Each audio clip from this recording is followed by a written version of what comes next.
Aujourd'hui, on va débuter un cycle d'investigation un petit peu particulier avec Laurent et Lisa. On va aller chercher des informations un petit peu sur l'humain, sur la transincarnation, le fait d'être incarné sur d'autres temporalités en même temps que celle-ci, sur la mort.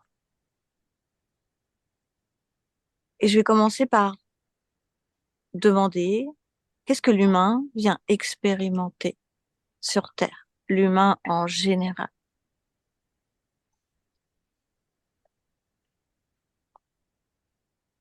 Euh, la réponse qu'on me donne, enfin, c'est vraiment une question d'équilibre.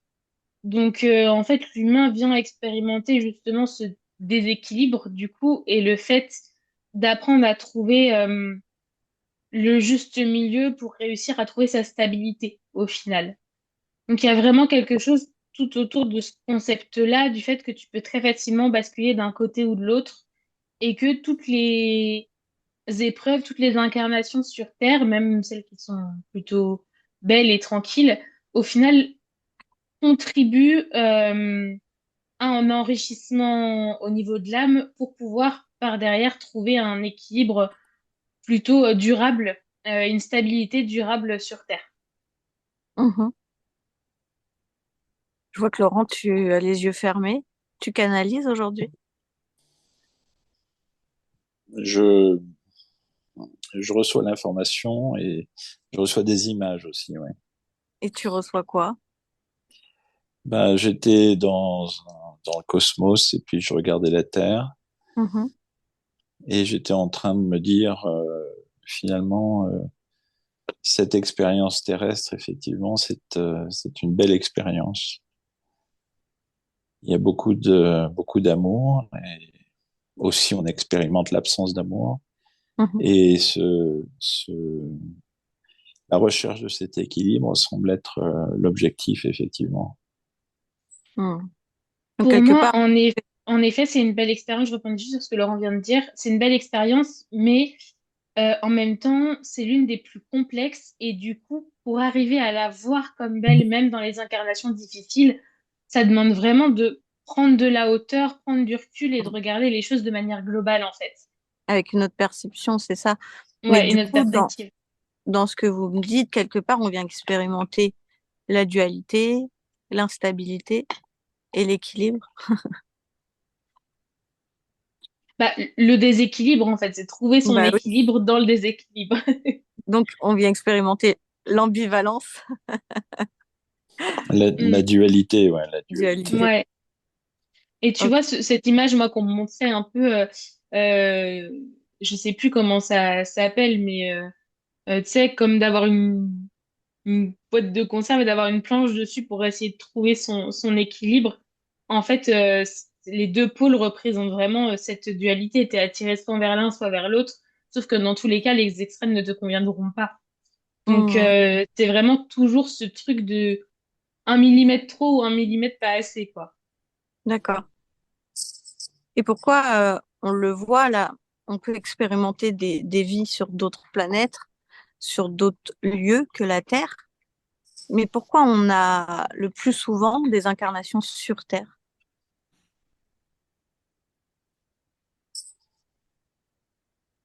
Tu veux commencer à répondre, Laurent, ou tu veux que je réponde? Non, non, non, vas-y, vas-y. Euh, pour moi, on n'a pas tous nécessairement une majorité d'incarnations terrestres. Ça va dépendre des âmes, ça va dépendre de ce qu'elles ont besoin de travailler. Euh, les incarnations terrestres, en fait, c'est aussi les plus intéressantes dans le sens où c'est les plus complètes. C'est là où c'est l'endroit où c'est le plus facile d'expérimenter autant de choses différentes. Donc c'est pour ça que Hmm. ça va être intéressant pour les âmes parce qu'elles peuvent vraiment apprendre de manière approfondie en peu de temps. Mais le deuxième point aussi, moi, que je vois, c'est que je pense que tu fais notamment référence aux sessions individuelles qu'on me propose sur les gens. C'est vrai que les vies antérieures, c'est souvent des vies terrestres dans lesquelles on retourne. Euh, en fait, c'est aussi dans ces vies-là que la grande majorité des traumatismes et des blessures d'âme, du coup, se créent. Donc, on Hmm. a plus tendance à les retravailler sur les premières sessions, sur des vies qui ont été problématiques et vraiment marquantes, impactantes. Donc, dans celles-là, Et on le voit sur des personnes, même sur nous qui faisons des sessions régulièrement. Au bout d'un moment, on arrive sur d'autres vies, sur d'autres planètes. Donc, moi, c'est aussi ça que je vois, en fait. D'accord. T'as des questions, Laurent? Ben, en fait, oui, quand on est dans cette situation de préexistence avant de s'incarner, comment choisit-on, comment on choisit finalement les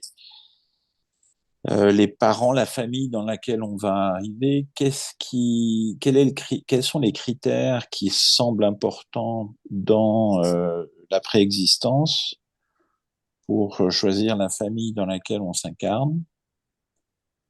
Et pour la conscience supérieure, y a-t-il une multiple incarnation, c'est-à-dire est-ce qu'elle s'incarne dans Une cette question vie? après l'autre, Laurent, je crois. Ouais, ouais, pardon. Là, je l'ai Je sais, entendu dans sa tête, Lisa, genre, attends, Laurent. parce que déjà, Charlène, quand elle me pose une question, j'arrive à l'oublier en hypnose. Alors, si tu m'en poses trois, je vais les oublier, c'est sûr. Je te jure. Alors, réponds à la première, Lisa, et on arrive sur Euh, l'espace-temps et la temporalité après. du coup, comment est-ce qu'on choisit, par exemple, sa famille, même les gens qu'on va côtoyer? Moi, ce qu'on montre, c'est qu'il y a un peu deux cas de situation. La situation plus classique, on va dire, donc l'âme, ce que toi t'appelles la conscience supérieure, enfin avant qu'elle décide de s'incarner, qu'elle commence à s'incarner plutôt, elle va faire le point, en fait, tout simplement, avec les différentes expérimentations qu'elle a eues, avec les guides, avec les consciences qui sont à son service, qui veillent sur elle, etc. Il y a un peu une mise au point, en fait, qui est faite sur tout ce qu'elle a vécu et du coup sur ce qu'elle a besoin Mm, d'expérimenter, tu vois, de nouveau. Donc, mm, par exemple, je sais pas, si t'as jamais expérimenté encore l'insécurité financière et que là, enfin, ton âme estime que dans le développé de tes incarnations, là, t'as les épaules pour le supporter et pour faire face à ça, et bah du coup, ça va faire partie de tes problématiques. Du coup, ça va être pareil avec les gens avec lesquels tu t'incarnes. On le voit, le lien d'amour, c'est le lien qui est le plus fort. Les personnes avec qui tu as des liens karmiques, donc avec qui tu as déjà vécu des incarnations passées, très souvent, tu te réincarnes avec elles pour continuer l'histoire, qu'elle soit bonne, mauvaise. Une mauvaise histoire peut se dérouler en bonne, enfin, s'inverser en bonne et vice-versa. Et donc, du coup, ton âme fait en sorte aussi de s'incarner avec des personnes qui vont te permettre de te mettre dans les situations que tu dois expérimenter, qu'elles soient bonnes ou mauvaises, et du coup de t'approcher ton chemin de vie. c'est Ça, ça. c'est dans la situation plutôt classique. Ça arrive des fois aussi qu'il y ait des problématiques qui se répètent parce que l'âme n'a pas coupé, la partie subtile n'a pas retraversé, retravaillé, etc. Que des liens d'appartenance, par exemple, des pactes entre deux consciences n'aient pas été coupés. Donc, en fait, là où tu n'étais pas censé forcément recroiser une personne, tu Mm. finis par avoir croisé. Et du coup, le cas de figure qui se rapproche aussi un peu de ça, ça arrive des fois que des âmes qui n'aient pas travaillé sur elles aient la peur de s'incarner et certaines consciences du coup du bas astral qui sont pas au service le perçoivent et forcent l'incarnation en fait de la personne. Et du coup, en général, dans ces cas-là, on est quand même sur des incarnations assez traumatisantes avec des gens qui ont beaucoup de mal à trouver leur place, notamment. C'est ça. Puis Je pense on que le j'ai à peu près fait le tour de tout ce que je vois. Oui, c'est ça. Tu vois, l'exemple que tu as donné sur les personnes avec qui tu ne travailles pas ce lien, tu peux très bien Mm, expérimenter quelque chose de beau et quelque chose de difficile. C'est un peu brut ce que je vais dire de décoffrage, mais ton père peut très bien t'avoir violé dans une vie antérieure et dans cette vie-là, tu as une complicité qui est très forte avec lui. Mais mm, pour autant, si ton père ou qui que ce soit t'a violé, tu n'as pas retravaillé, tu n'as pas coupé les ancrages, il y a un lien de redevance qui s'est créé ou il y a un implant dans ton corps à cause de ce papa-là, bah, souvent, bah, du coup, cette conscience va revenir dans ta vie et va te faire subir dans toutes tes vies parce que tu n'auras pas mm, coupé, que tu n'auras pas retravaillé ce lien. Et d'où l'importance d'aller conscientiser le pourquoi du comment tu vis cette relation avec cette personne ou cet enfant ou ce conjoint, parce qu'il y a mm. toujours une cause. Mais comme elle le dit, tu t'incarnes toujours avec des personnes en général que tu as choisies et avec qui tu as déjà expérimenté des choses. Qui est intéressant aussi au niveau des consciences avec lesquelles tu t'incarnes, c'est que elles vont pas tout le temps. prendre la même place parce que forcément, une relation père-fille ne sera pas la Mm. même qu'une relation conjoint, etc. Et donc, en réalité, on est tous un peu consanguins, du coup, dans le subtil. C'est ce qu'on me dit à chaque fois. Parce- mais c'est vrai qu'on le voit souvent, du coup, très souvent, bah, ton père a été ton conjoint ou t'as été la mère de ta maman. Enfin, en fait, tous les rôles s'inversent systématiquement. Et du coup, c'est vrai que ça permet d'avoir aussi une palette vraiment complète au niveau des expérimentations. Mais c'est toujours un peu bizarre quand tu retombes dans des vies antérieures. Des fois, tu sais pas sur quoi tu tombes. Oui, je sais que l'un de mes enfants a été mon père à une époque, et je sais que mon père a été l'un de mes fils aussi à une autre Hmm. époque. Ouais, c'est drôle, hein. Ouais. Alors, j'avais une question. Alors, quand l'incarnation, enfin, quand le bébé est conçu physiquement dans le ventre de la maman, Hmm. est-ce que l'esprit, cette partie de la conscience ou de l'âme qui vient s'incarner a une influence sur la composition de l'ADN ou la formulation, disons, finale de la génétique de ce bébé? Euh, oui, pour moi, c'est, je pense, du 65-35%. Ouais, peut-être 60-40. On va dire 60-40. 60%, c'est ta génétique familiale, Mhm. alors qu'elle soit physique, tu vois, que ça soit du coup par les maladies, etc., le système immunitaire, mais aussi énergétique avec les liens transgénérationnels, etc. Et du coup, tu as 40% d'ADN propre à toi, en fait, parce que du coup, enfin, du coup, quand tu t'incarnes, ton âme reste dans le haut astral et c'est une partie subtile qui se détache pour venir Ouais. s'incarner dans le corps physique. Mais du coup, cette partie subtile, elle porte aussi tous les enseignements et toutes les blessures qu'elle a pu vivre dans d'autres incarnations. Donc forcément, elle a aussi son bagage physique et émotionnel. Et c'est pour ça qu'on le voit, des bébés, il y en a qui sont déjà attaqués par des interférences, ont déjà des douleurs physiques, des problèmes de santé aussi, qui sont pas du tout en lien avec le génétique, avec la génétique familiale, mais qui sont en lien avec des vies antérieures ou des problématiques subtiles en fait. Donc pour le Mais coup, du, c'est D'accord. vraiment, t'as vraiment les deux qui sont présents. mais du coup, ça veut dire que enfin, il y a encore une autre influence quand on est sur des personnes qui sont des véhicules humains ou des inhumains. Ouais, complètement. Je pense que ça reste du coup à peu près la même proportion. Tu restes sur du, bon, peut-être du 50-50. Mhm. Euh, En réalité, c'est à peu près la même proportion de génétique familiale, sauf qu'à la place que du coup ce soit l'âme qui vienne nourrir ces 40-50% restants, bah du coup c'est la conscience du bas astral qui est à la tête de ce véhicule humain Mhm. qui vient prendre possession. Et les inhumains, pour le coup, bah, c'est 30% de patrimoine génétique. Donc, pour refaire la différence, les véhicules humains, c'est des gens qui sont détachés de leur âme et donc une conscience qui les dirige, alors que les inhumains, il n'y a même plus d'esprit à l'intérieur et c'est vraiment une conscience qui est dans le corps directement. Enfin, une conscience qui a une apparence humaine, en fait. Et donc là, dans ce cas-là d'inhumain, pour le coup, moi, je dirais que tu as peut-être ouais, 30% de patrimoine génétique et 70% du coup, Ouais. d'énergie L'ADN, du bas astral, en fait. ouais, bien Ouais, sûr, vu que de l'ADN ton est plus ADN. humain à la base, Mhm. Ok. du Quand coup, ça tu, change aussi quand, beaucoup. quand tu parles d'inhumains, est-ce que ce sont justement des consciences du bas astral ou est-ce que ce sont des consciences non terrestres, entre guillemets, ou qui seraient dédoublées sur des vaisseaux ou je sais pas quoi, des Mhm. trucs un peu étranges? Non, en fait, Les Inuits, vas-y, vas-y. vas-y. Non, vas-y, Charlène. En fait, c'est plus des sortes de conscience avec un autre ADN que humain qui rentrent dans un corps humain. En fait, tu m'as dit les inhumains, Lisa, c'est ceux qui sont pas, les véhicules humains sont détachés de leur âme Ouais.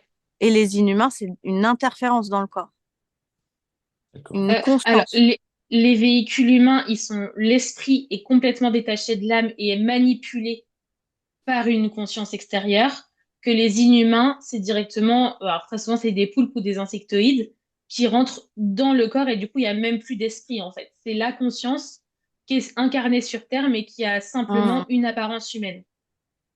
D'accord. D'accord. D'accord. Ouais, ouais. Et donc, revenons à... Bon, je suppose que la majorité sont quand même des humains normaux, entre guillemets. Oui. Oui. Revenons donc sur ce bébé et est-ce que la partie subtile qui vient s'incarner essaye le corps, entre guillemets. Est-ce que, parce qu'on a le sentiment quand la maman est enceinte, le bébé grandit, de temps en temps il bouge, de temps en temps il bouge Mm. pas, et on a le sentiment que, comme si l'esprit venait essayer le corps, bouger le corps, voir si tout va bien, puis après ressortir. Est-ce que c'est ce qui se passe? C'est vrai que cette image d'essayer le corps, elle est assez juste. Euh, En fait, du coup, comme je l'expliquais, l'âme reste dans le haut astral et c'est la partie subtile, donc le subconscient, qui s'incarne. Et en fait, pendant les 9 mois de grossesse, la partie subtile va faire des allers-retours entre le haut astral et les plans terrestres pour pouvoir aussi s'imprégner petit à petit des énergies terrestres. Parce que, vibratoirement parlant, on est beaucoup plus proche des énergies du bas astral que des énergies C'est du du haut astral. Donc forcément, le choc énergétique, il est assez violent. Et donc, au début de la grossesse, il va faire des allers-retours assez espacés. Et au final, sur la fin de la grossesse, les allers-retours vont être très fréquents. Donc, en effet, le but, c'est non seulement de se calquer vibratoirement parlant, mais c'est aussi de commencer à accepter d'être contraint dans un corps physique. Parce que l'esprit, il n'a pas d'enveloppe physique définie. Il a pas, tu vois, il n'est pas incrusté dans la matière. Il va pas ressentir la lourdeur, la pesanteur, etc. Donc il y a vraiment ce truc de ouais, ça un peu tester, tu vois, apprivoiser un peu les ressentis et commencer vraiment à s'acclimater aussi à cette sensation de pesanteur. Hmm. Intéressant. Et alors, est-ce que de temps en temps, l'esprit, enfin la partie subtile, comme tu dis, on va utiliser ce terme, ça sera plus simple. Est-ce qu'elle finalement à un moment donné décide de pas venir et il y a une fausse couche ou est-ce que c'est pour ça que certains bébés finalement n'arrivent pas à terme? Euh, en fait, tu peux avoir différents cas de figure. Ça peut arriver, en effet, que l'âme soit prête à s'incarner et que tu as une grossesse qui est enclenchée et au dernier moment, finalement, elle a peur et du coup, stop et la grossesse s'arrête. Ça arrive, mais c'est très rare. Moi, ce qu'on me montre très souvent, c'est que aussi la fausse couche, ça part aussi beaucoup de la maman. Hmm. Souvent, ça vient aussi faire expérimenter quelque chose au niveau de la maman. Donc, Merci. c'est aussi tu vois, une sorte de contrat qui a été passé avant l'incarnation de la Hmm. maman, entre son âme et l'âme de son futur bébé, tu vois. C'est aussi des choses En qui fait, sont possibles. tu as tellement de raisons différentes Ouais, à une fausse couche qu'on pourrait pas dire c'est à cause de ça ou à cause de ça. c'est Parce qu'on ça. le voit énormément en session, des femmes qui n'arrivent pas à avoir d'enfants et on fait une ou deux sessions et elles tombent enceintes 3 mois après leur session. Enfin, Mm, parce qu'il y avait des choses à aller travailler dues à des vies antérieures qui bloquent la grossesse aujourd'hui. Il y en a d'autres, c'est parce qu'elles ont une conscience ou une interférence au niveau de l'utérus mm, viennent travailler le fait de ne pas enfin, de les empêcher de tomber enceinte. Il y en a d'autres, bah, ça va être dû à ce qu'on était en train d'échanger juste avant. C'est vraiment ça, je pense, propre à chacun. Et d'autres, bah oui, c'est mm. juste, en fait, elles viennent expérimenter ça, elles viennent expérimenter la fausse couche. D'autres où c'est moins juste, mais c'est propre à chacun, je pense, ce truc de fausse couche. Et de la même D'accord. manière, des fois, il y a des âmes, même si elles sont pas complètement incarnées, ont besoin aussi d'expérimenter cette fausse couche, Mm. mais du point de vue du fœtus, tu vois. Oui, Enfin, on le voit dans les expérimentations, on a besoin de tout expérimenter. Et donc, forcément, tu vas avoir des expérimentations où tu vis très vieux et il y a des expérimentations où tu vas même pas avoir le temps de Mm. réellement vivre, tu Mm. vois. Donc, en fait, comme le dit Charlène, tu as des causes vraiment multiples. Donc, c'est une des possibilités, mais c'est loin d'être un cas général. J'ai une question intéressante avec ce que tu viens de dire, parce qu'il y a plein de gens qui me posent la question à chaque fois et je ne sais pas répondre. Enfin, je peux pas me permettre de répondre, je suis personne, mais en gros, il y a des personnes qui disent que si, par exemple, moi aujourd'hui, dans mon incarnation, avant de m'incarner, j'ai prévu de mourir à l'âge de 70 ans, par exemple. Mhm. On dit au hasard. Et en fait, je meurs à l'âge de 20 ans. Mhm. Et bah, il y a certaines personnes qui disent que tu te réincarnes et que tu viens rattraper juste le temps d'années que tu n'as pas pu expérimenter et que du coup bah ça te fait mourir plus jeune. Est-ce que ça c'est clairement un truc que tout le monde raconte et qui est totalement erroné? Qu'est-ce que tu perçois sur le sujet, Lisa? Pour moi, c'est pas complètement faux comme c'est pas complètement vrai.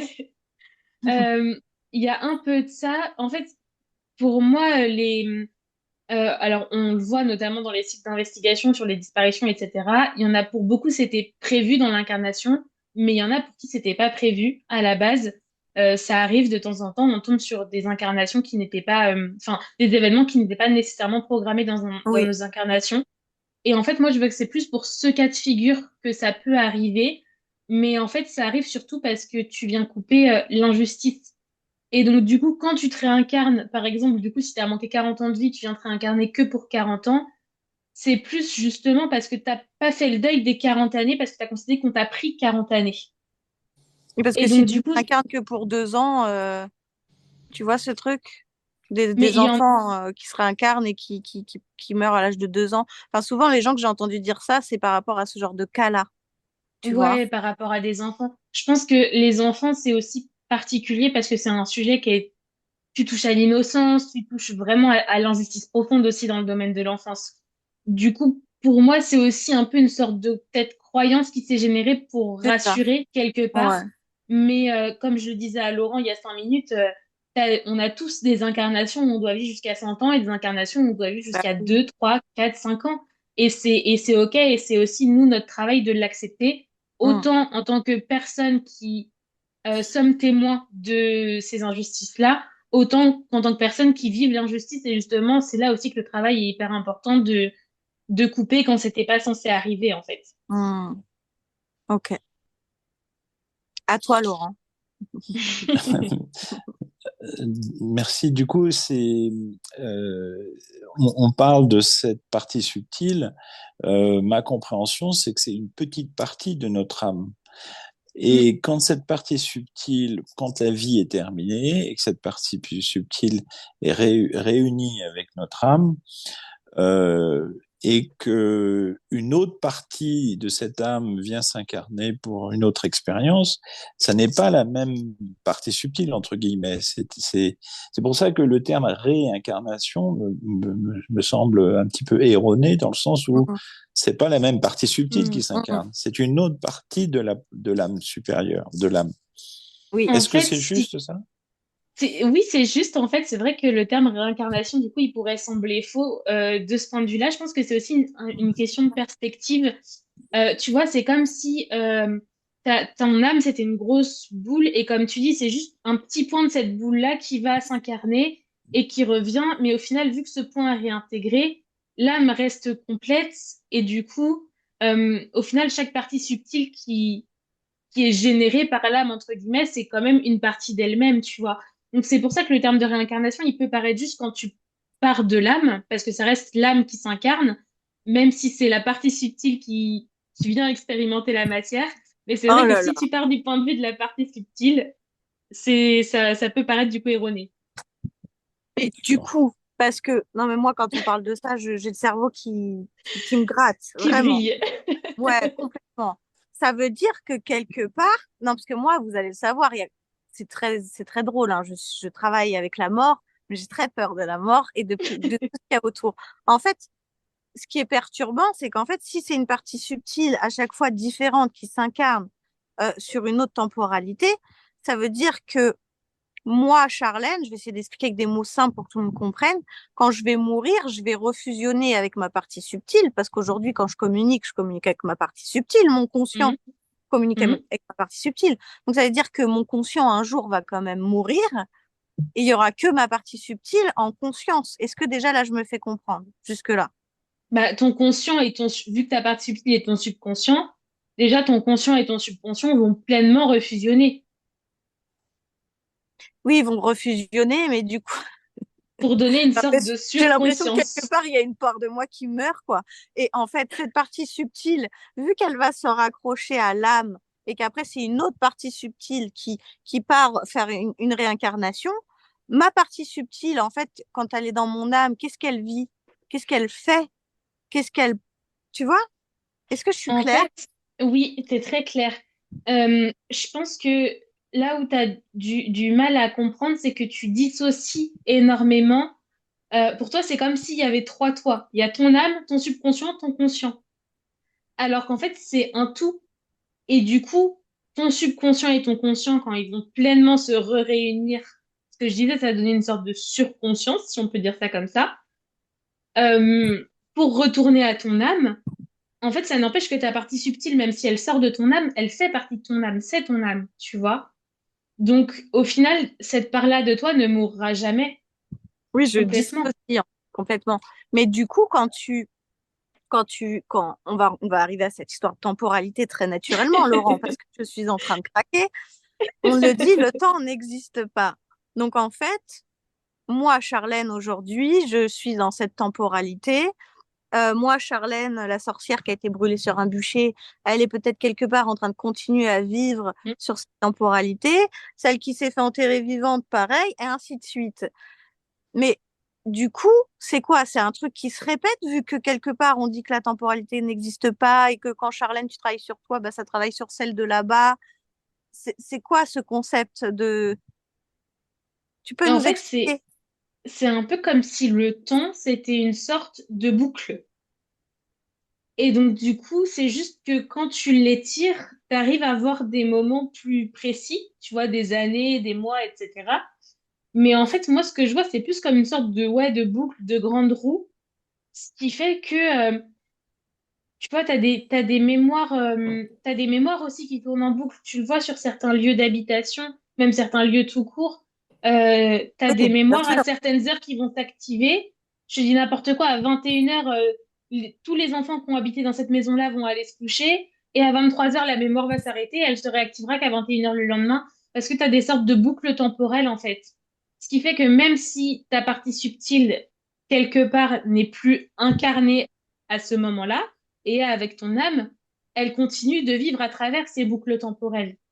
Donc, du coup, quand toi, tu viens travailler sur ton toit d'aujourd'hui, forcément, vu que tu alimentes cette boucle, tu viens travailler sur tes boucles temporelles précédentes. Est-ce que c'est plus clair? C'est super compliqué à expliquer. Faire des tronches quand Bon, on écoute. Oui, oui, c'est clair sans mais, lettres, hein. Mais Mais je oui, sais que tu es frustrée avec ce genre de réponse parce que c'est pas assez précis, mais j'arrive pas à t'expliquer plus précisément. tu sais, Charlène, j'ai vu un jour dans une méditation, imagine, imagine créer un cercle avec un crayon comme je suis en train de faire, qui tourne, tu vois. hmm, Quand tu regardes mettons, tu regardes ce cercle de face, tu as l'impression que c'est un cercle avec des petites étincelles ou des petites choses oui, qui partent à droite, à gauche. Si tu tournes de côté ce cercle, en fait, c'est une spirale. oui. Et donc, tu vois, ta vie sur Terre, par exemple, peut être représentée par un brin de cette spirale. Donc, Hmm, en fait, ce brin, quand tu le regardes de côté, il est linéaire. Il va du haut vers le bas, tu vois, ou de la naissance vers la mort, par exemple. Mais hmm. quand tu tournes cette spirale, tu vois simplement Ouais, et ça m'a été montré comme ça. Et du coup, j'ai compris que effectivement, quand je le regarde de côté, c'est linéaire, ma vie est linéaire. Mais quand je regarde dans l'ensemble de mes vies et des incarnations de mon âme, ça forme un cercle, hmm. tu vois, quand tu le tournes. Bien sûr, faut regarder Et, qu'une perception. Mais là, Mhm. de ce que je comprends, en fait, c'est comme si que oui, on travaille sur ces parts de nous de cette autre temporalité, mais on n'est pas incarné encore sur cette autre temporalité au moment où on parle.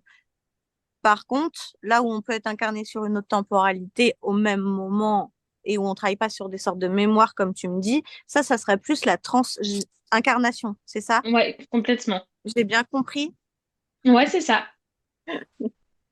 Ok. J'essaye d'expliquer avec des mots simples. Pour les gens, Lisa, les gens, tu Mais, vois, mais, tu mais fais moi pas aussi, d'effort. j'essaye de t'expliquer avec des mots simples, mais c'est super compliqué. Déjà, t'imagines pas alors, tout ce qui se passe dans ma tête et tout ce qu'on me montre. J'essaye de le simplifier à 10%. C'est un truc de fou. Mais du coup comme le passé n'existe plus, donc le Mm, passé n'est plus, il n'existe que dans nos mémoires en réalité. Le mm, passé n'existe pas. Le futur non plus, il n'existe que le présent. mm. Donc, ce présent dans lequel nous sommes, il ne peut impacter que des mémoires passées.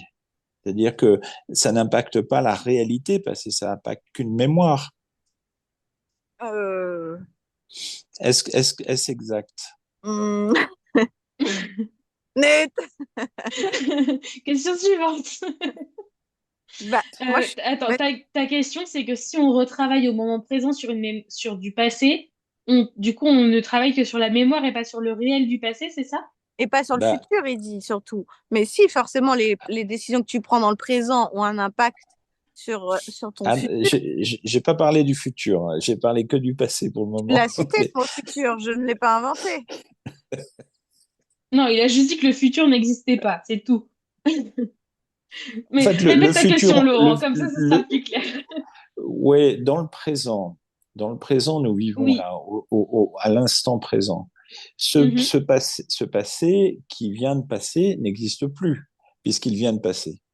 mhm. Il n'existe que dans notre mémoire, c'est-à-dire que là, on a une Oui. mémoire du début de notre conversation, par exemple, Mhm, mais il n'existe plus réellement, c'est qu'une mémoire. Le futur, on est en train de le créer, mhm, on le crée dans ce présent. Donc, en fonction de ce présent et des décisions que nous prenons dans ce présent, effectivement, le futur va prendre une tendance X, Y, Z. Alors, ma question, c'est, lorsque nous travaillons sur le présent, est-ce que ça n'a d'impact que sur la mémoire du passé? Et, et si oui, quand on passe après cette vie semble être simplement qu'un rêve. Est-ce qu'on vient corriger des mémoires de ce rêve? Du coup, oui, pour répondre à ta question par rapport au fait de travailler sur des mémoires du passé, parce que c'est vrai qu'on le disait sur les vies antérieures, mais euh, c'est vrai qu'on travaille quand même principalement sur les événements passés de notre propre vie actuelle. Euh, oui, en fait, tu viens quelque part travailler la mémoire parce que tu peux pas changer les événements que tu as vécu dans ta vie. Euh, je sais pas si, par exemple, tu as vécu un divorce et que tu l'as super mal vécu, et ben ça n'empêche que tu peux pas changer le fait d'avoir divorcé. Ce que tu vas pouvoir venir travailler, c'est toi ta perception que tu as eue, tu vois, ce que ça t'a laissé en ancrage, en émotionnel, en problématique. Donc, quelque part, oui, tu travailles sur l'impact de la mémoire de ce passé. Et du coup, c'est pour ça aussi que la canalisation la visualisation, pardon, par rapport au futur fonctionne très bien avec la loi de l'attraction, etc. Parce que quelque part, c'est une pré-mémoire, du coup, le futur. Et tu vas travailler sur ton toi actuel pour t'amener euh, à l'émotionnel qu'il te faut pour atteindre tes objectifs du futur. C'est ça. Donc, c'est C'est ça. vraiment, en effet, un travail de mémoire, en fait. Ah, je rentre, il pleut. Et donc le pardon, qui est quand même la clé de la joie, le pardon, c'est la clé du bonheur, n'a d'impact que finalement sur nos mémoires. Parce que ce pardon, si il nous est arrivé quelque chose de difficile dans notre vie, un divorce, un viol, quelque chose de Mhm. dur, euh, le pardon qu'on est en train de développer par notre connaissance justement de l'intégralité de cette vie avant et après cette incarnation, elle a un impact sur ses mémoires et sur le niveau de fréquence spirituelle dans lequel nous nous trouvons. Exactement, c'est ce que j'allais te dire. En fait, plus tu viens travailler sur tes mémoires de manière constructive et juste, et plus tu vas augmenter tes fréquences. Ça peut paraître un peu infantilisant et bête ce que je vais dire. Enfin, j'ai complètement conscience qu'on vit pas dans le monde des bisounours et que enfin, c'est très compliqué de pardonner, surtout dans nos sociétés actuelles. On a tendance à être souvent dans la rancœur, etc.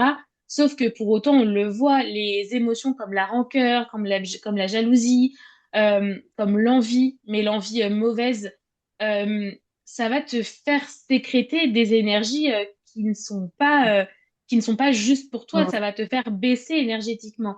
Alors que si tu viens travailler le pardon, pour le mal qu'on t'a fait, si tu viens travailler l'acceptation, tu viens aussi travailler ta légitimité, ton estime de toi, parce qu'on va pas se mentir que le fait de rester aussi dans des énergies de jalousie, de rancœur, en fait, bah, t'es à l'inverse de l'estime de toi, tu te déprécies. Donc, du coup, pour moi, l'énergie la plus haute et la plus forte, c'est l'amour de soi, en fait. C'est vraiment l'estime de soi qui est la plus importante. Et donc, forcément, plus tu viens travailler plein d'émotions qui t'amènent à ça, plus tu augmentes tes fréquences, en effet. Ok. Est-ce que donc est-ce que alors on a réfléchi, on a vu un petit peu cette incarnation du bébé là, cet esprit, Mm. enfin pardon, cette partie subtile qui vient s'incarner, qui vient essayer le corps. À partir du quand cette partie subtile est attachée au corps, est-ce que à un moment donné dans la grossesse il y a un attachement puis ça reste, ou est-ce que même après la naissance, la partie subtile fait un peu des allers-retours jusqu'à un moment donné où elle se fixe un peu plus définitivement, entre guillemets.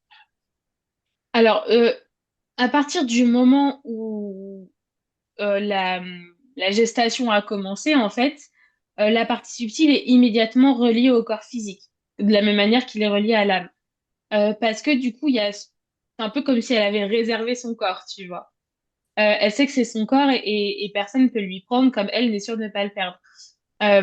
Du coup, comme je te l'expliquais, il y a ces allers-retours qui sont à plus ou moins grosse fréquence, Mm. qui s'intensifient vers la fin de la grossesse. Et en réalité, même quand l'enfant naît, quand le corps physique naît, la partie subtile, elle est toujours rattachée, mais sans être figée à l'intérieur du corps, tu vois.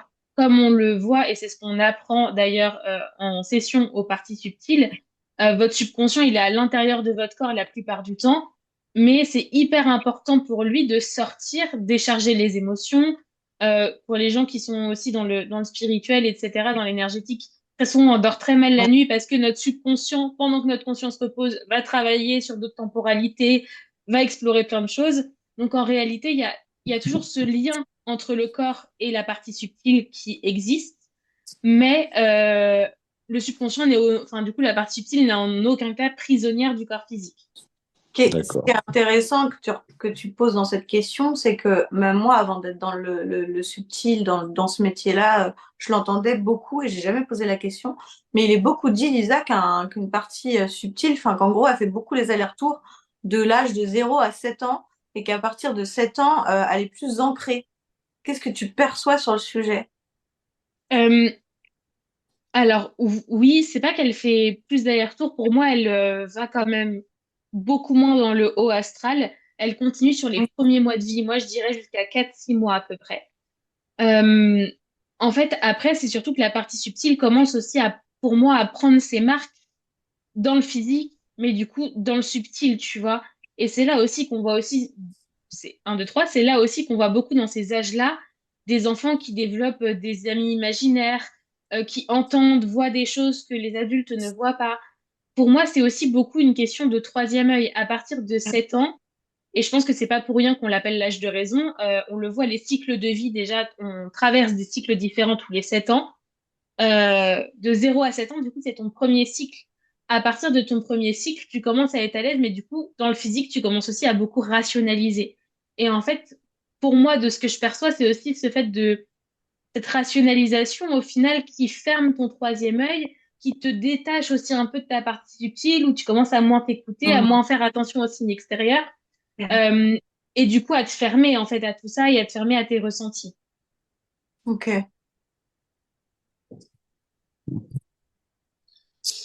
Ok, merci. Euh, donc on est dans un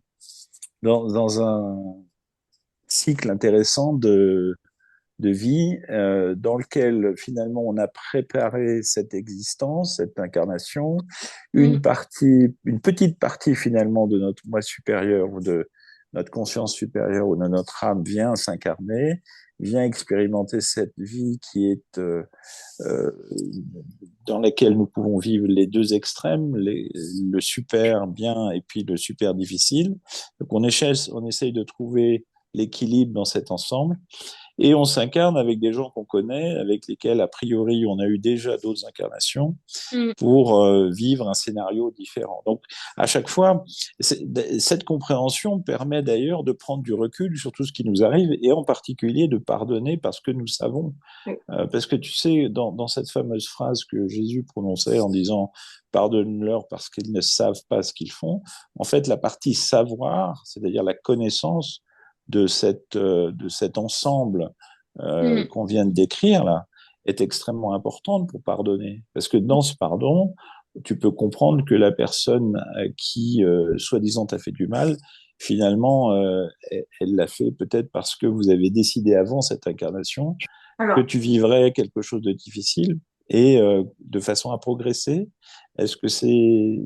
en fait, déjà, ça t'aide à partir du moment où nous, on le voit en session, quand on va voir une maman avec ses deux enfants, par exemple, qui a une relation très fusionnelle avec son fils, mais avec sa fille, c'est compliqué, ou la fille qui a une relation très compliquée avec son père. Et en fait, le fait d'aller conscientiser le pourquoi du comment, oui, complètement, ça aide à se délester de cette rancœur. Déjà, la rancœur, on le voit, elle nécrose dans notre corps et c'est nous que ça rend malade. C'est pas celui Ouais. pour qui on est en colère Mm. qui est impacté, même si on lui envoie pas mal de flèches dans le dos et ça l'impacte un peu. Le plus impacté, ça reste toi-même avec ta propre rancœur. Mais effectivement, le fait d'aller comprendre que bah, dans cette vie, j'ai incarné ça avec mon père, il m'a fait subir ça, je l'ai jamais retravaillé, et bah, ça peut effectivement t'aider. Maintenant, ça n'excuse pas tout. Je pense qu'on a aussi notre libre arbitre dans notre vie Mm. actuelle. À un moment donné, on décide de travailler sur nous ou non. Et il y a beaucoup de choses qui peuvent jouer aussi sur la relation, mais le fait de conscientiser, effectivement, ça te permet de lâcher beaucoup de choses. Parce que tu l'as Et peut-être pas forcément aussi décidé. Des fois, il y a des gens qui créent des liens de redevance sur toi. Tu te retrouves meilleur ami avec cette personne et cette personne-là va t'utiliser toute sa vie. Et ça, en fait, si tu mets pas le nez dans ce qu'on fait, tu peux ne jamais le savoir quelque part. Donc, et ça, c'est pas toi qui l'as décidé. On t'a pris ton libre arbitre quelque part. On t'a foutu un implant dans le corps pour te retrouver. Donc, c'est propre à chacun. Mais oui, en général, c'est pour ça qu'on dit en général, c'est des choses qu'on choisit. Mais c'est pas toujours le cas.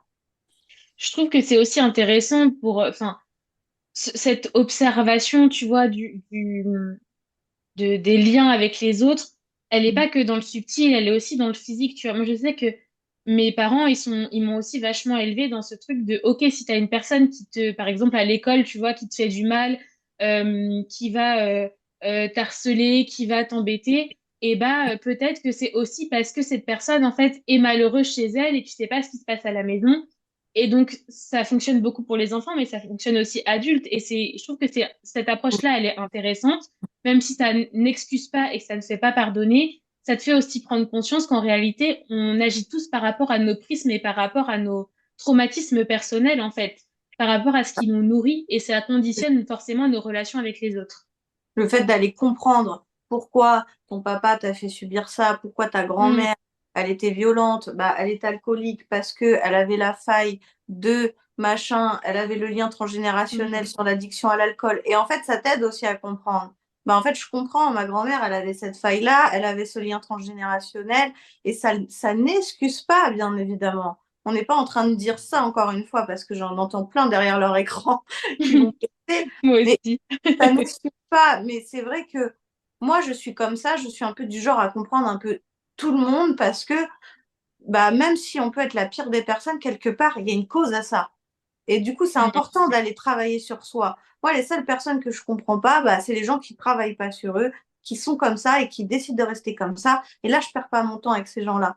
Par contre, quelqu'un qui peut être addict, qui peut être un meurtrier, qui peut être ce qu'il a envie d'être, mais qui décide de travailler sur lui, et bah, quelque part, tu peux aussi comprendre cette faille-là et aller la travailler. Mais comme tu disais, pour revenir, parce que là, on s'éparpille à la rancœur, oui, ça peut aider à lâcher quand tu comprends pourquoi cette personne a expérimenté ça, pourquoi elle t'a fait subir ça. Et ça peut t'aider dans ton pardon, effectivement. Et donc la connaissance est quand même essentielle. Plus tu connais, plus ton niveau de conscience est élevé et plus tu comprends l'ensemble de la situation et plus tu peux facilement pardonner et éventuellement aller au-delà, mais euh, ok. Donc je veux Mais dire, quand on dit que ouais, la connaissance rend libre, c'est effectivement le cas. La connaissance et du coup la communication. Parce qu'on peut Ouais. pas deviner, en fait. Moi, c'est ce que j'explique toujours aux gens. On peut pas deviner pourquoi tu es comme ça, pourquoi là tu es irritable, pourquoi tu es désagréable. Mais si tu commences à expliquer, bah là, on peut comprendre. C'est comme un enfant quand tu lui dis non. Tu lui dis pas juste non. Tu lui dis non parce que là, il y a ça, et tu lui expliques ta façon de penser et pourquoi tu lui imposes le non. Et ben, un adulte, c'est pareil. Si tu lui expliques, je pense qu'on peut tous tout comprendre. On est humain et l'humain est imparfait. Et je pense que même dans les relations amoureuses, dans les relations amicales, quand il y a de la tromperie, quand il y a ceci, quand il y a cela, je pense que c'est important d'être dans la communication, de poser les choses. Et je pense qu'à partir du moment où tu expliques, tout peut se comprendre. Sauf ta si la construction personne de a une faille de l'injustice et que... Mais après, c'est là que ça joue aussi la construction de la connaissance. Elle vient de sa déconstruction, en fait, à la base. Euh, Quand tu grandis, tu penses avoir des certitudes et connaître plein de choses parce qu'on t'a enseigné à l'école, tes amis, ta famille, etc. Mais quand tu t'intéresses au monde de manière générale, tu te rends compte qu'il y a plein de types de connaissances et plein de types de vérités parce que du coup, on, on, on, on ne naît pas tous et on n'évolue pas tous vers la même direction. Et donc, c'est ça qui est important aussi pour moi, la vraie connaissance, c'est de déconstruire toutes les connaissances qu'on t'a enseignées pour Exactement. justement avoir un regard plus global. Et tu vois, quand tu parlais, Charlène, de la faille de l'injustice et que du coup, tu comprenais pas, bah oui et non, parce que quelqu'un, bah, comme nous, en vérité, toutes les deux, on a cette faille-là de l'injustice. Toi, elle est quand même encore plus présente que moi pour le coup. Et bah, enfin, le fait de comprendre ce qui a mené la personne à créer une situation injuste, ça l'humanise et ça, enfin, Ça. ça permet justement de déconstruire et du coup, même Ouais, malgré nos failles, de quelque part comprendre, même si à la base on ne comprend pas. exactement. C'est La- marrant que tu dis. Pardon, vas-y, Charlène. Non, j'ai juste dit la communication. Mais c'est marrant que Lisa dise ça parce que c'est exactement ce que j'ai reçu ce week-end. C'est-à-dire que l'idée, c'était pour atteindre la connaissance avec un grand C, il est nécessaire que tu laisses tomber toutes tes croyances et Mm, toutes tes perceptions erronées. Et finalement, on s'aperçoit que notre vie est construite sur des croyances, est construite sur des perceptions erronées souvent, parce qu'elles passent à travers le filtre de notre inconscience ou de notre manque de clairvoyance, entre guillemets.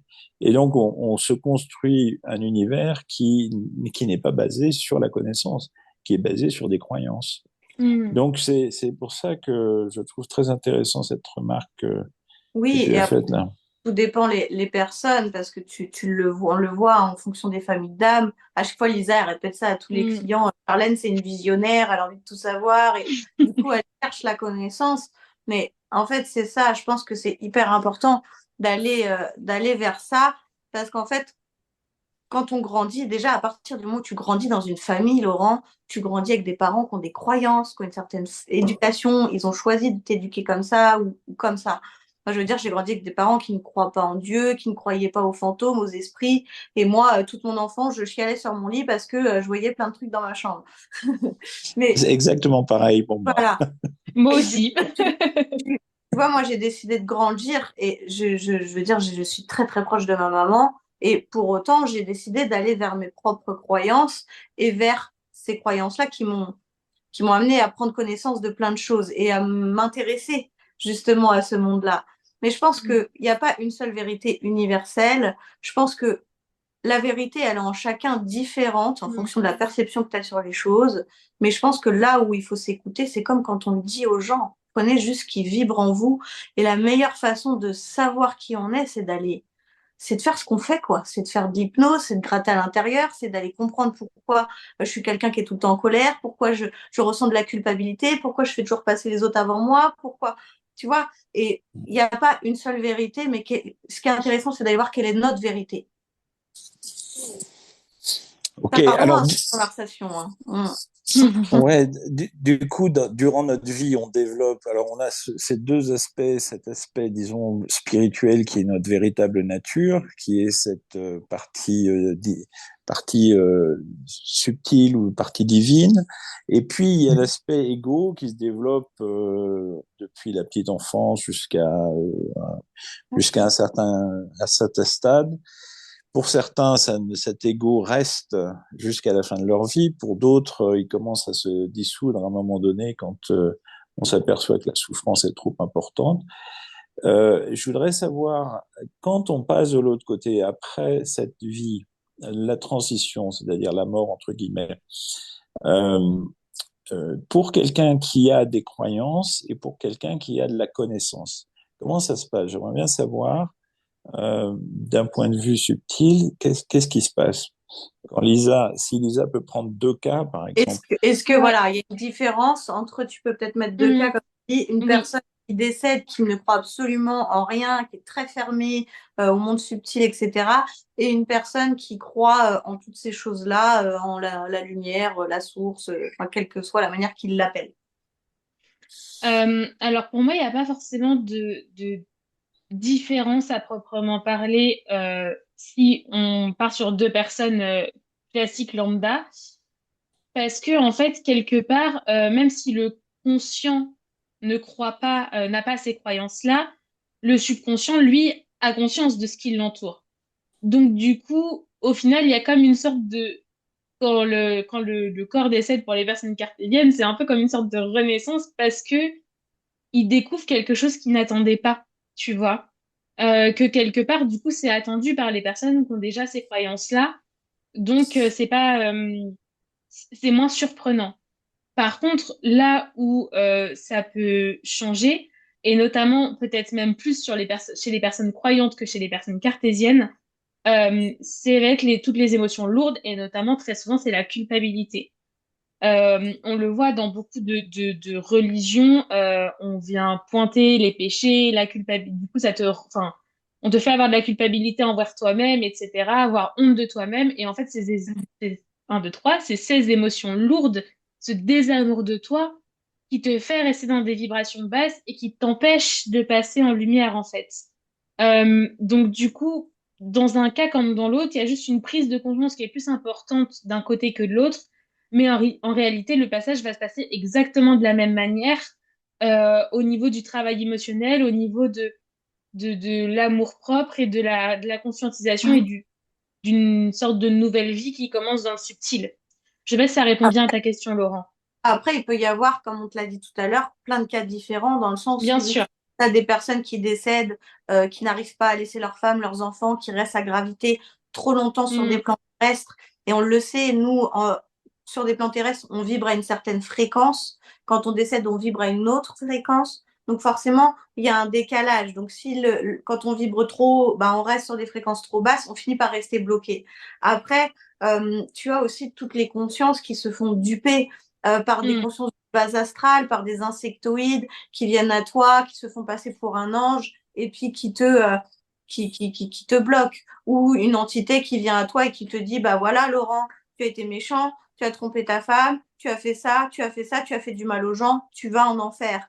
Et bah là, en fait, c'est une croyance préconçue que la personne peut-être avait avant. Et du coup, elle se fait duper en se disant, bah oui, j'ai trompé ma femme, j'ai violé ou j'ai fait ça, bah du coup, je dois aller en enfer. Et ben en mm. fait, ces consciences-là se font duper. Et je pourrais te donner un milliard de cas différents parce qu'il y en a plein, mais on a tous accès à cette lumière. Et il n'y a aucune conscience qui est censée en priver. Et ça, faut le savoir. Quels que soient les actes que tu as commis sur cette terre. Donc, tu peux te faire piéger par des. Alors, tu fais piéger éventuellement par des consciences du bas astral, alors, qui utiliseraient ton, comment dire, Tes failles. ta honte et puis voilà tes failles, ta culpabilité pour Mmh, t'amener à les suivre dans une situation qui est pas très intéressante. Alors bien ça, sûr. c'est possible. Et après, tu as Complètement. conscience aussi qui se complaisent dans ce mal-être et qui veulent rester en bas. Parce qu'on a déjà vu D'accord. passer, nous, des entités du bas astral en lumière. et qui avaient envie d'évoluer, de changer et qui avaient besoin d'aide pour ça. Et pour autant, tu as des entités du bas astral qui resteront toujours dans le bas astral, qui sont très bien comme ça, qui Qui adorent te faire du complaisent. mal et qui se Mm. complètent comme ça, en fait. Et alors, mais du coup, est-ce que la fausse lumière est quelque chose de réel alors? Parce que de temps en temps, j'ai entendu des gens parler de cette fausse lumière, ou d'un faux tunnel, ou quelque chose comme ça. Euh, oui, on peut appeler ça une sorte de fausse lumière. Du coup, c'est justement ces consciences qui viennent te faire miroiter des choses qui sont fausses. Tu vois, Charlène, elle parlait des insectoïdes.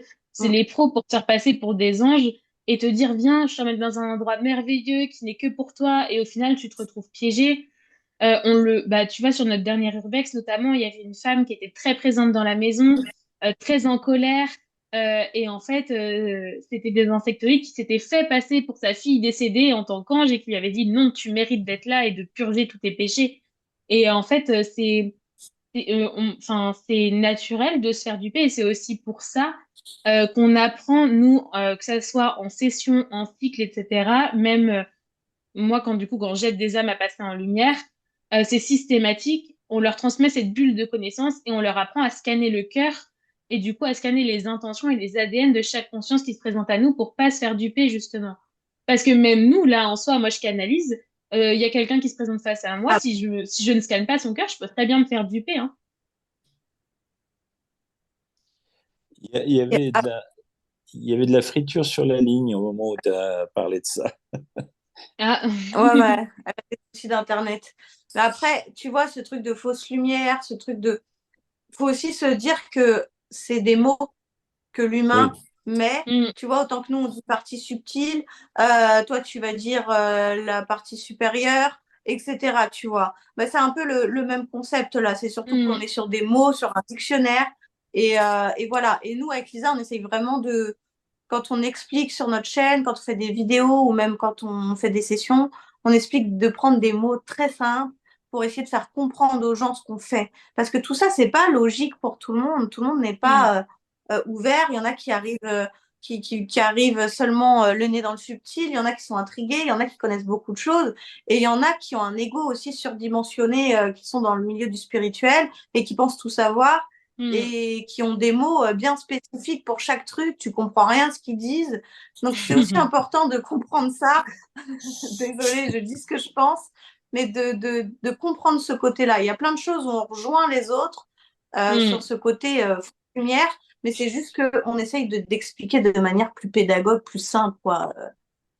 Alors Mais du en coup, tout cas, pour finir Ok. là-dessus, pour moi, c'est erroné de penser que des personnes très cartésiennes iraient dans cette fausse lumière et que forcément les personnes qui ont la foi ont un accès direct et Oui, automatique à la lumière classique, tu vois.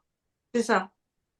donc justement, ce que j'allais poser comme question, si tu es par exemple chrétien, que tu sois musulman, que tu sois bouddhiste, que tu sois whatever, la croyance que tu as sur Terre, Mm, quand tu passes de l'autre côté, est-ce que ce sont des aspects de cette croyance qui se présentent à toi, ou est-ce que ça n'a rien à voir, c'est des âmes que tu as connues, la famille, des amis, quelqu'un en qui tu as confiance, qui se présente à toi pour euh, passer, pour revenir vers la lumière. Ça peut être différent pour chaque personne. Dans tous les cas, ça va être des consciences qui vont te parler intérieurement. Ça va être, en fait, si tu veux, parmi toutes les personnes que tu as perdues dans cette vie-là et dans les anciennes, euh, et même que ce soit des personnes que t'es pas connues, du coup, par exemple des anges, etc., ça va être les personnes qui vont être les plus adaptées pour t'accueillir, pour te transmettre les bonnes informations et qui vont te rassurer. Nous, on le voit avec Charlène, on a deux de nos guides, donc une chacune, qui sont pour le coup très très spirituelles, et très dans l'accueil et dans la formation de ces jeunes âmes. Et donc on le voit souvent quand on fait passer des gens qui sont complètement perdus, qui ont erré souvent pendant longtemps sur des plans terrestres, ou des enfants qui sont très chamboulés, etc. C'est souvent eux qui viennent les accueillir pour s'assurer qu'ils trouvent les bonnes personnes pour elles, tu vois, Et, pour leur transmettre et, déjà les premières clés. et tu vois, ce qui est intéressant, je rebondis sur ce que tu viens de dire, Lisa. Dans les deux personnes qui nous accueillent, il y en a une qui était Mm, incarnée dans cette vie-là auprès de moi, qui est décédé très jeune, une vingtaine d'années. Et en fait, ce garçon ne croyait pas en tout ça, en ce que je faisais, en l'hypnose, en toutes ces choses. Et pour autant, c'est une âme aujourd'hui qui accueille toutes les personnes qui passent en lumière, qui m'aide beaucoup, qui est très, très spirituelle et qui a l'air importante quand même là-haut. Donc, comme quoi, ça veut rien dire. On peut aussi être venu expérimenter des choses. On est très fermé dans le subtil, dans notre incarnation. Et pour autant, dès que on décède, bah, on se réouvre à tout ça, quoi. Et tu vois, je pensais que tu allais parler de lui tout à D'accord. l'heure quand je disais qu'il y avait justement cette prise de conscience au moment du décès chez les personnes cartésiennes. Parce que Charlène me racontait que j'étais pas encore dans sa vie à ce moment-là, mais que les premières communications qu'elle a fait avec lui, il lui a passé ce message de lui dire, mais t'étais pas folle, en fait, tout ce que tu racontais, c'était vrai, et c'est comme ça que, enfin voilà, c'est comme ça que ça se passe et ça existe. Donc, c'est pour ça que rien n'est figé, en fait.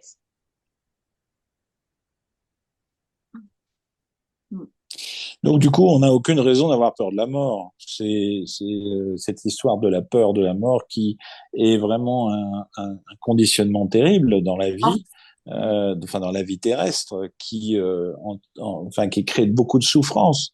Mm. Il n'y a aucune raison d'avoir peur de la mort. C'est Oui, juste une transition.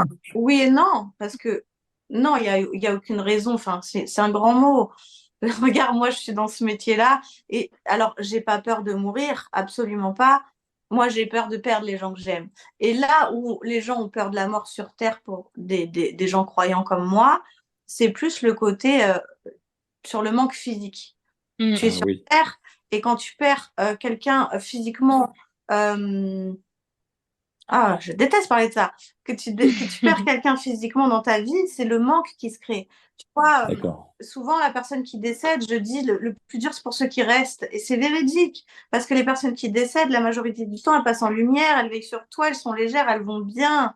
Mais toi qui es sur Terre et qui es encore dans ton expérimentation, bah c'est difficile parce que tu as ce manque-là.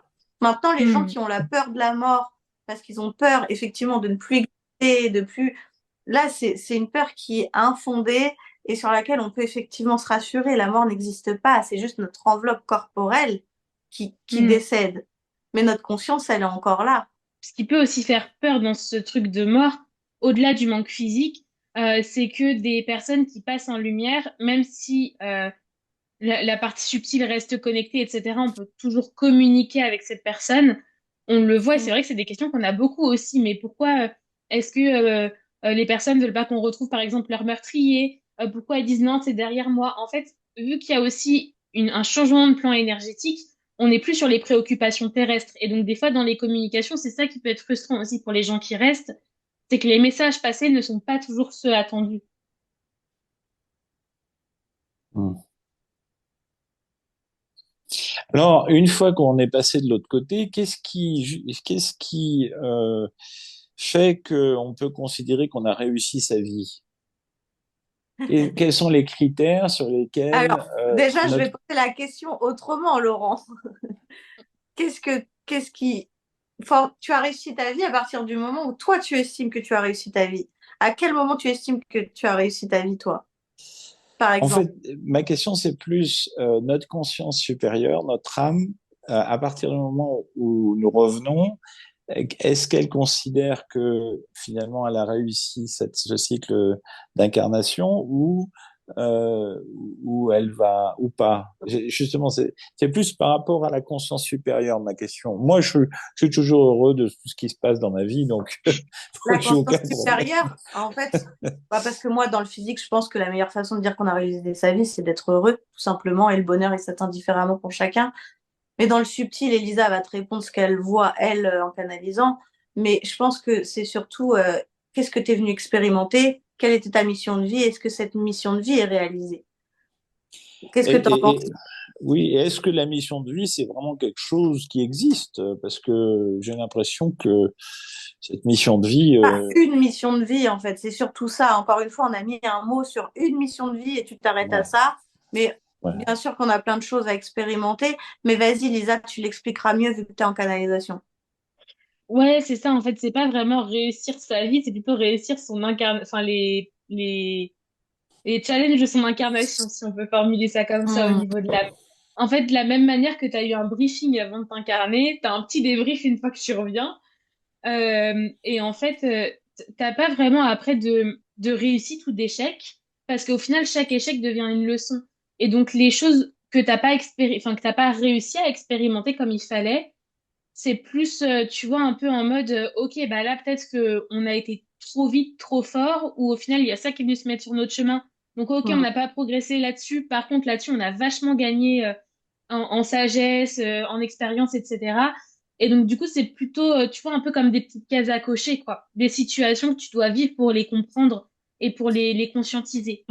Donc, au final, t'as pas vraiment de réussite d'incarnation ou de vie à proprement parler. C'est plus pour moi, ta vraie réussite de vie, c'est quand tu arrives à en sortir le moins traumatisé possible parce que tu as travaillé sur toi pendant et après ton incarnation. Mm. Ok, donc, et alors cette âme supérieure, qu'est-ce qu'elle fait après? Parce que, d'accord, elle s'incarne. Donc, pour l'âme, finalement, cette vie qu'on a eue sur Terre, c'est un instant. Mm. C'est un instant de bonheur, un instant de malheur ou un instant d'équilibre. Est-ce que finalement, c'est pour cette âme, ça semble être une sorte de rêve. Et est-ce que là où elle se trouve, en dehors du temps et de l'espace, est-ce que c'est ça, la réalité, entre guillemets? euh, Comment interpréter cette... il y a beaucoup de gens qui sont en mort imminente qui racontent que quand ils sont de l'autre côté, ils voient la vie terrestre comme une sorte de rêve. Et la vie de l'autre côté est bien plus réelle que la vie sur Terre. Est-ce que c'est effectivement ce qui se passe? Et ensuite, qu'est-ce que fait l'âme? Parce que finalement, elle est continuellement en train d'apprendre, en train de grandir. En fait, je pense que l'âme, faut l'imager un peu. Parce qu'on en parle beaucoup comme une conscience, et c'est une conscience, mais tu vois, c'est un peu comme ce que je disais à Charlène tout à l'heure, où elle se voyait en trois parties, son âme, son subconscient et son conscient. En fait, ton âme, elle n'a pas d'enveloppe charnelle, etc. Ton âme, c'est une boule d'amour vibrante, pure, qui a besoin un peu de manger, d'emmagasiner pour pouvoir expérimenter et vibrer encore Mm. plus fort et évoluer. Donc, pour moi, ceux qui vivent l'expérience de mort imminente, quelque part, oui, c'est beaucoup plus vibrant et concret de l'autre côté parce que justement, tu es dans les énergies du haut astral. Pour autant, ils gardent leurs yeux de subconscient parce que c'est avec leur subconscient qu'ils voient la vie sur Terre, tu vois. Que l'âme en tant que telle n'a pas d'yeux pour regarder ce qui se passe, qui l'alimente, ce qui l'a fait vivre et l'a fait évoluer, c'est ce lien, en fait, qui est entre enfin, ses corps et elle-même. Donc oui, quelque part, son rôle, c'est toujours d'apprendre, d'emmagasiner. On en voit aussi certaines, quand elles estiment qu'elles ont suffisamment appris, qu'elles ne souhaitent plus s'incarner, elles peuvent aller dans des places de guide, elles peuvent aller aussi auprès des nouvelles âmes, des jeunes âmes, pour leur apprendre, les faire évoluer, etc. Donc en fait, c'est vraiment ce truc d'apprendre et de retransmettre, en fait. Et à partir du moment, à quel moment il y a une réunification quelque part dans ce qu'on appelle la source? Est-ce qu'il y a cette réunification effective ou est-ce que c'est simplement cette âme continue de grandir et devient elle-même une source? Euh, Par le fait de générer d'autres âmes. Non, Oui, ouais, ben, je sais pas. Est-ce que cette âme qui a continué de grandir, elle devient à un moment donné une source elle-même? Alors, une âme, pour moi, ne donnera jamais naissance à d'autres âmes. Ça, c'est le rôle de la source. Donc, c'est qu'est-ce que bien l'âme, différent. ces expérimentations, elle retourne à la source. C'était pas ça la question du début? Si. Il y Ah, avait eu deux parties dans cette question. Ouais. Est-ce qu'il y ok. a effectivement un retour à la source, Ou une est-ce sorte qu'elle de devient une fusion, source? ou est-ce qu'elle devient une source? Ouais. Ok. Donc, du coup, elle ne devient pas une source. Euh, pour moi, elle retourne à la source, oui et non. Euh, T'as des âmes qui s'arrêtent, qui vont ailleurs sur d'autres temporalités, etc., qui bougent véritablement du haut astral. T'as ce que je vois, c'est un peu comme si tu avais un lieu de retraite d'âme. Mais du coup, tu en as quand même la grande majorité qui, comme je te le disais, soit continuent d'évoluer, mais sur d'autres temporalités, sur d'autres planètes, soit vont justement aider les plus jeunes âmes à apprendre. Elles se mettent plus en rôle de mentor un peu, soit en Hmm. retraite, soit en mentor. Je vois pas vraiment de réunion et de refusion avec la source. Et Ah. est-ce que la source, elle a une source? Non, pour moi, Est-ce que non, la pour source moi, elle des a sources pas de a source. une autre source? J'adore. Donc, ce qu'on appelle Dieu, la source, ou le Père, La ou Sophia. ou la Mère, ou la Sophia, est-ce que cette entité, en fait, a toujours été et sera toujours, et inclut l'ensemble de tout ce qui se passe finalement. Mhm. Ouais, un peu, ouais. C'est à peu près ça.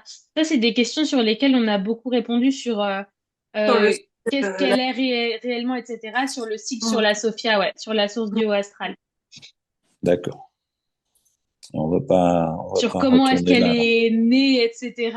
C'est des questions sur lesquelles on a répondu Ah, si parce que jamais là, les tu gens veulent pars pas retourner voir. un cycle, Laurent, hein. Ah oui. Non, mais justement, on mettra la référence du cycle, de ce cycle-là à ce moment-là dans Ouais. Ouais, cette vidéo. je le mettrai sur la vidéo. Bah, écoute, moi, je trouve que c'était très intéressant, ces réponses. Merci beaucoup. J'ai J'ai beaucoup adoré ce. appris. Mhm. Ouais, c'était très intéressant. À refaire. Et comme ça, à chaque fois Écoutez, qu'on aura des réponses comme ça sous nos cycles, on pourra renvoyer vers cette vidéo. Bah ouais, non, je trouvais ça hyper constructif de le faire parce qu'effectivement, il y a plein de gens qui reviennent à reposer des questions sur lesquelles on a déjà répondu maintes et Mm, maintes fois. Mais en fait, c'est normal. Il suffit qu'on ait donné une info dans un cycle, une autre dans un autre, Là, on a regroupé au moins les grosses questions que tout le monde se pose. Maintenant, on vous le répète, hein, c'est nos perceptions, c'est pas une vérité universelle encore une fois, c'est notre vérité avec nos perceptions. Ça reste une expérimentation en hypnose et en canalisation. On n'a pas la prétention de dire que tout ce qu'on vous a dit là, c'est la vérité et une seule vérité, mais en tout cas, c'est la nôtre. Et c'était un très bel échange. On a adoré partager ça avec vous. Est-ce que vous avez un mot de la fin, Laurent et Lisa? je vous aime. Vas-y, Laurent. Voilà. Non, je pense que cette vie est extraordinaire. Je pense que le ressenti que j'ai, c'est un amour très important pour finalement la création et le créateur ou la créatrice. Hmm. Euh, et voilà, on a une très grande chance de pouvoir être à une époque où on puisse librement en parler et étudier Oh ce oui. sujet qui est extrêmement intéressant et extrêmement passionnant. Quand les gens C'est vrai disent qu'on ça, il y a un truc on dans s'y mon est corps. frotté, on s'y est frotté quelques incarnations, hein, ça nous a pas trop On est réussi quand content même. d'être dans cette temporalité maintenant. C'est bien d'en rire maintenant, alors. Les Bah oui, bûchers, les lances, on en a vu des vertes et des pas mûres. j'adore. Et toi, ton mot de la fin, Lisa? Non, bah moi j'ai adoré. Je trouve ça toujours très pertinent d'avoir Laurent avec nous parce que du coup ça ouvre encore plus les discussions, ça fait un cerveau en plus et ça apporte une autre dimension, je trouve, Ouais.